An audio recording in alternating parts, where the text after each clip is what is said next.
عرض کرنا چاہ رہا مسلمانوں اینج کھول جویں ججاں نے راتی شیری مزاری لی عدالت کھولی سی کھول کھول جس ملک دی عدلیہ غریباں واسطے اور جس ملک چے انصاف شخصیت ویکھ کے ملے جس ملک چے انصاف سیاستداناں نو دناں چ ملے امیراں نو دناں چ ملے غریب بھی سار رل جائے ہائے ہائے جے صاحبان ایک عدالت اسمان تے بھی ہے تسی ریٹائر ہو جاؤ گے تیرے پھسائے بندے 20 سال رل جان گے تیرے پھسائے بندے 50 سال رل جان گے میں تقریر کرنے گیا اس جگہ لاہور کے پاس پھر گیا میں قلعہ دیدار سنگھ وہاں میں نے تقریر میں کہا کہ ایک کیس 17 سال ہو گیا چلتا ہے انہوں نے بولا ہمارا 42 سال ہو گیا کیس چل رہا ہے کتنے سال ہو گئے 42 سال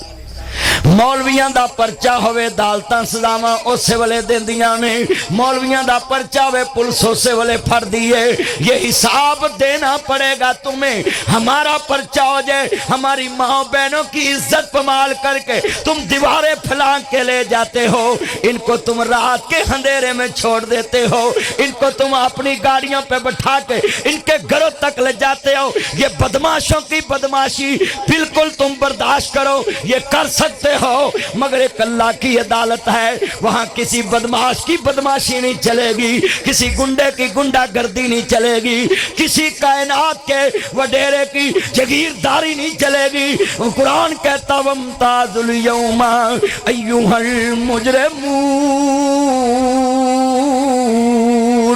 اللہ اندہ میں دودھ دا دودھ پانی دا پانی کر داں گا کھرا لیدہ کر داں گا کھوٹا لیدہ کر داں گا خدا کے لیے پاکستان دو مت بناؤ انصاف کرو اے دلو ہوا اقرب للتقوی انصاف تقوی کے قریب تر اقیم الوزن بالقسط ولا تخسر المیزان سیاستدانوں کو وڈیروں کو جلدی انصاف دینے والوں یہ غریب کا کیا قصور ہے جھوٹا پرچہ ہو جائے 10 سال بھگتتا ہے مسجد کا ایک سپیکر چلا لینا یہ پولیس والے ساری مسجد کو لے جاتے ان پولیس والوں کا حساب بھی بڑا لمبا ہونا ہے کہ تمہیں قانون نافذ کرنے کے لیے میری مسجد نظر آتی تھی میری مسجد کے چوکیدار نظر آتے تھے تمہیں یہ شیریں مزاری نظر نہیں آتی تھی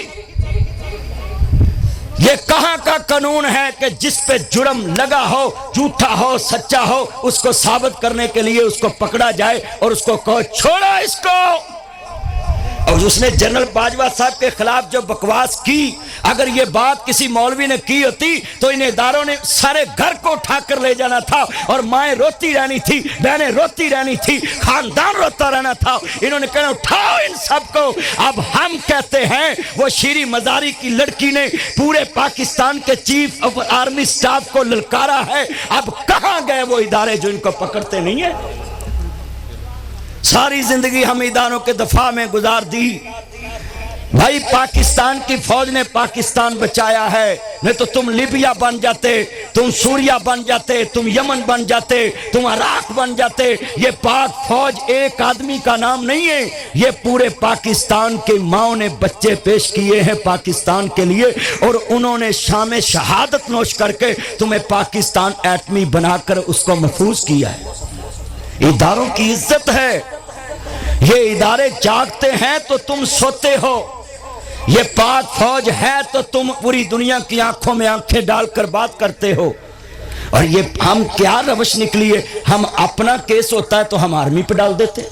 کسی کا کیس ہوتا ہے وہ پولیس پہ ڈال دیتا ہے کسی کا کوئی کیس ہوتا ہے تو کس پہ ڈال دیتا ہے شرم کرنی چاہیے تم اداروں کو ملوث کرتے ہو ادارے تو پاکستان کی ریڑھ کی ہڈی ہے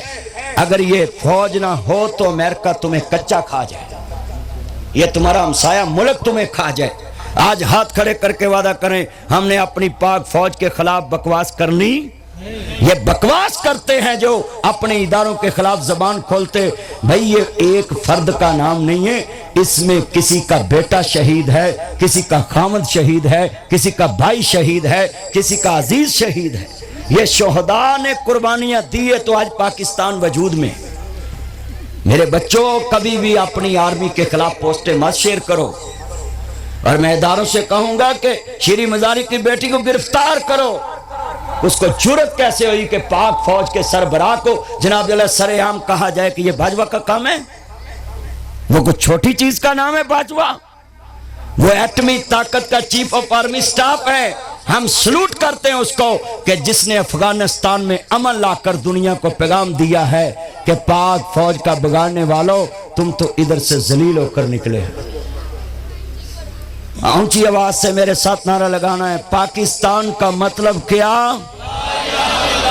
پاکستان، اونچی پاکستان، پاک فوج. ہم اپنے اداروں کے بارے کسی کو زبان کھولنے کی اجازت نہیں دیں گے. اللہ زندہ باد.